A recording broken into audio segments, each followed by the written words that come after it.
जय हिंद दोस्तों, स्वागत है आप सभी का पहचान परिवार में। चलिए आज हम नया टॉपिक लाए हैं आपके लिए। भारत के पठारों के बारे में जानेंगे। यूपी टेट के सिलेबस में आपका जियोग्राफी दिया है भारत के बारे में, भारत का जियोग्राफी दिया है पूरा, तो उसको हम एक एक करके समझ रहे हैं। ठीक है, तो पिछली क्लास हमारी थी दर्रा, उसके पहले हम लोग बहुत चीज क्लियर कर चुके हैं पठार पर्वतों के बारे में। तो आज पठार के बारे में देख लेते हैं। भारत में प्रमुख रूप से जो पठार है वो कहाँ स्थित है और क्या नाम है उनका। ठीक है, तो ये पॉइंट आपका, ये टॉपिक इंपॉर्टेंट है। आज चर्चा करेंगे हम लोग भारत के प्रमुख पठार के बारे में।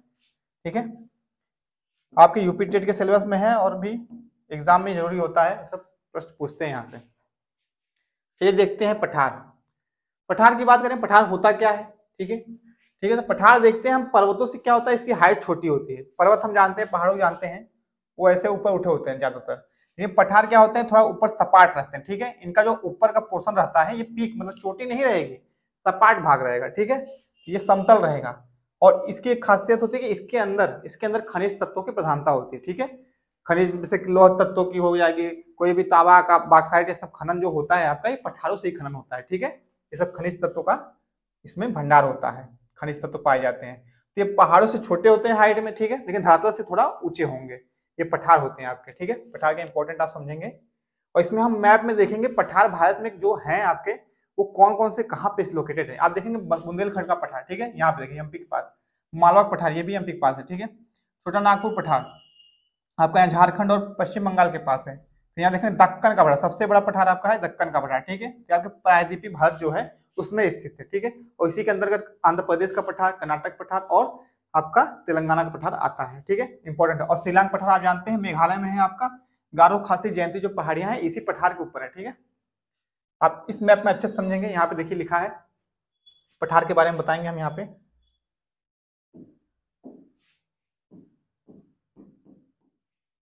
यहाँ पे देखेंगे भारत के मैप में ये जो भाग है लाल कलर से घिरा हुआ, ये आपका दक्कन का पठार है। ठीक है, सबसे बड़ा विशाल पठार। ठीक है, भारत का सबसे बड़ा पठार दक्कन का पठार। ये आपका देखेंगे उत्तर में जो आपका सतपुड़ा पहाड़ी है, सतपुड़ा पहाड़ी के नीचे देखेंगे आप लोग, यहाँ से उत्तर में इसके सतपुड़ा पहाड़ी के उत्तर से फैला हुआ है और नीचे तक गया है पूरा। ठीक है, प्रायद्वीपीय भारत में। और इसका इसमें देखिए कौन कौन से आते हैं। दंडकारण्य पठार है आपका। ठीक है, ये कहाँ है आपका, तो ये आपका देखेंगे उड़ीसा और झारखंड में, उड़ीसा और झारखंड में है। उड़ीसा और झारखंड में है। देखिए यहाँ पे तेलंगाना है आपका स्टेट। ठीक है, तेलंगाना का पठार है, तेलंगाना पठार है।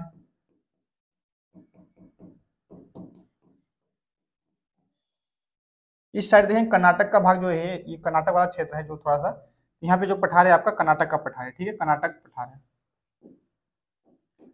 कर्नाटक पठार है। ठीक है, और आप देखेंगे इसी पे महाराष्ट्र ऊपर जाएंगे, स्टेट महाराष्ट्र का है, तो महाराष्ट्र का पठार महाराष्ट्र में है। ठीक है, तो स्टेट के हिसाब से दक्कन के पठार को कई भागों में बांट दिया गया है। तो आपके यहाँ महाराष्ट्र का पठार है, कर्नाटक पठार है, तेलंगाना का पठार है, और इसी में दंडकारण्य पठार भी है। ठीक है, आप देखेंगे यहाँ पे बघेलखंड, ये जो आपका बघेलखंड पठार है, यहाँ पे बघेलखंड, यहाँ पे बुंदेलखंड है और यहाँ पे बघेलखंड है। ठीक है, ये दोनों पठार क्या है, ये मालवा पठार के ही आपके उत्तर में, आप देखेंगे उत्तर और पूरब में है। और इसके आगे ही देखेंगे छोटा नागपुर पठार है, इंपॉर्टेंट। आप देखेंगे छोटा नागपुर पठार इंपॉर्टेंट है।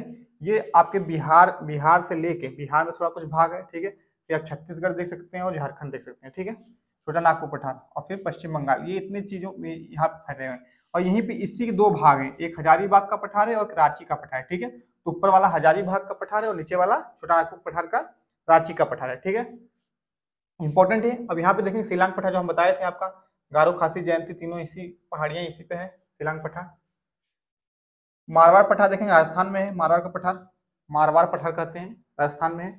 अब इसको हम एक एक करके चर्चा करेंगे। यहाँ पे लिखा हुआ है, पॉइंट वाइज लिखे हैं, तो यहाँ पे देख लेंगे हम लोग ये करके। पहले बात करेंगे मालवा पठार। ठीक है, मालवा पठार की बात करेंगे तो 3 राज्यों में फैला हुआ है आपका। कौन कौन से, गुजरात है, मध्य प्रदेश है, राजस्थान है। मालवा पठार मैप में आप देखेंगे, यहाँ पे मालवा पठार हम बताए हैं।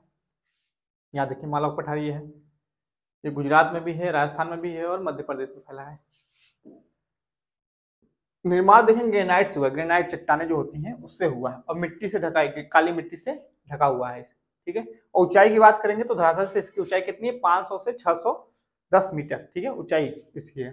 और इसे लावा निर्मित पठार भी कहते हैं, कहा जाता है, ठीक है, लावा निर्मित, ठीक है, ज्वालामुखी लावा के परिणाम स्वरूप इसका निर्माण हुआ है।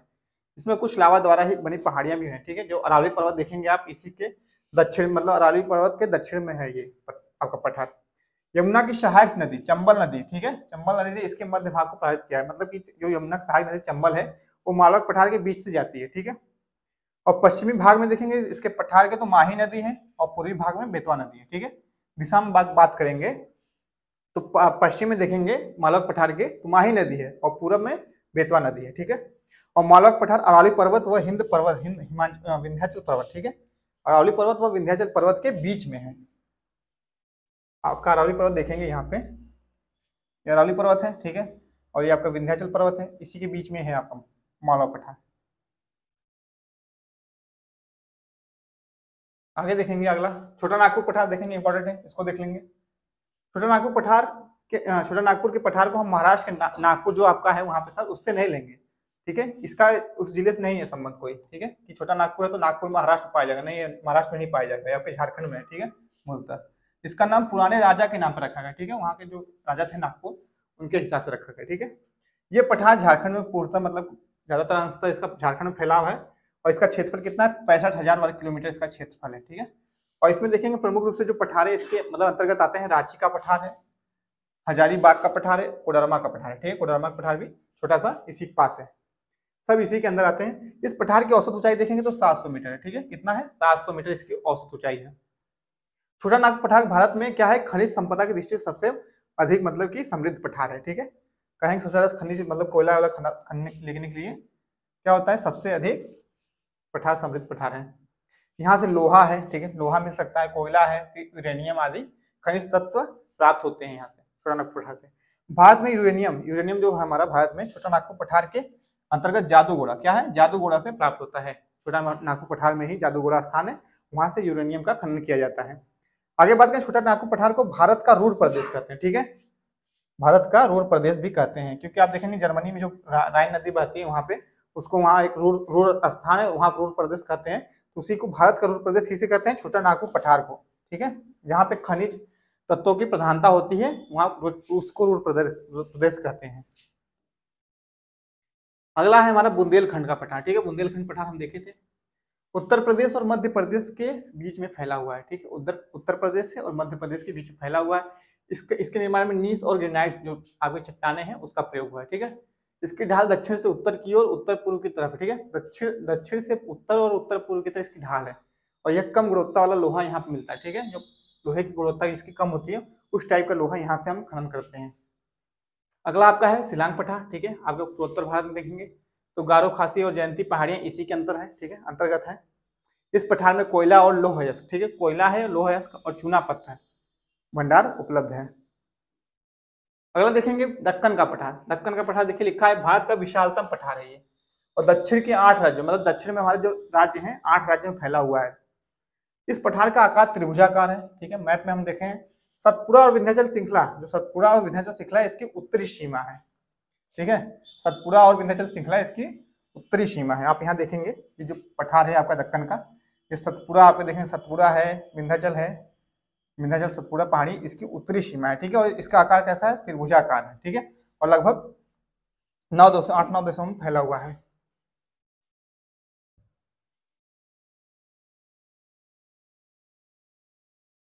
यहाँ पे देखिए लिखा है इसकी औसत ऊंचाई कितनी है, 600 मीटर है, 600 मीटर इसकी औसत ऊंचाई है। इस पठार को पुनः 3 भागों में अगर बांटेंगे तो कौन कौन सा है, महाराष्ट्र का पठार बताए हैं, इसमें है आंध्र प्रदेश का पठार है, तेलंगाना का पठार है, और कर्नाटक का पठार भी इसमें आता है। इसमें देखिए महाराष्ट्र पठार में इसमें काली मृदा की जो मृदा होती है वो आर्कियन पाई जाती है, ठीक है, आर्कियन क्रम की चट्टाने हैं इसमें। आंध्र प्रदेश के पठार में पुनः 2 भागों में बांटते हैं, तो एक तेलंगाना का पठार बनेगा और आगे आपका एक रायलसीमा पठार, ठीक है, रायलसीमा पठार है, ठीक है, इसमें भी आर्कियन चट्टाने पाई जाती है। और कर्नाटक का पठार जानते हैं हम, इसमें धात्विक खनिज, ठीक है, धात्विक खनिज तथा आर्कियन चट्टानों की अधिकता होती है इसमें, इस टाइप में, ठीक है। इंपॉर्टेंट है दक्कन के पठार में, इंपॉर्टेंट है क्योंकि इसके ये सब दक्कन के पठार के ही पार्ट हैं आपके जितने भी हैं अलग अलग से, ठीक है, तो इंपॉर्टेंट है आपका पठार टॉपिक आज खत्म करते हैं हम लोग, इतना ही था। आप सब अगर हमारे चैनल को सब्सक्राइब नहीं किया, सब्सक्राइब जरूर कर लेंगे, वीडियो ज्यादा शेयर करेंगे। आप सबका बहुत बहुत धन्यवाद।